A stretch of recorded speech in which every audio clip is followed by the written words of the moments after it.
હા, કેમ કે આપણા દાસી જીવન થઈ ગયા ને સાહેબ, 18 વખત ભીમ સાહેબ જેને ની ગયા, પણ જેને નામ સમજાવ્યું નહોતું.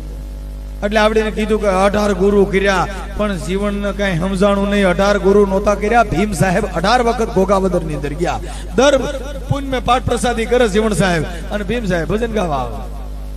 સલેમ બલેમ પીન મોજ કરે નાખી રહ્યા. જીવન બાપાને એમ થઈ ગયું કે આજે ખેલે નામ સમજાવી દે. 18 વખત ભીમ સાહેબ ગયા, પણ નામ સમજાવ્યું નહીં. 18મી વખત પલ પાકી ગઈ કે છે ભીમ જીવણા આવી જા, કે પલ પાકી ગઈ. 18મી વખત નામ સમજાવ્યું ને ત્યારે એને કીધું કે બાપા હવે મારા રાતનો બની ગયો હતી. હું કયું અંધારું હતું એ મટી ગયો. કયું અંધારું? આ મનનું.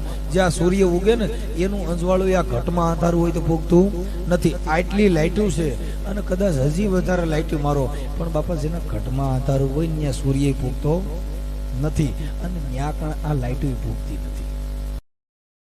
Download ShareChat.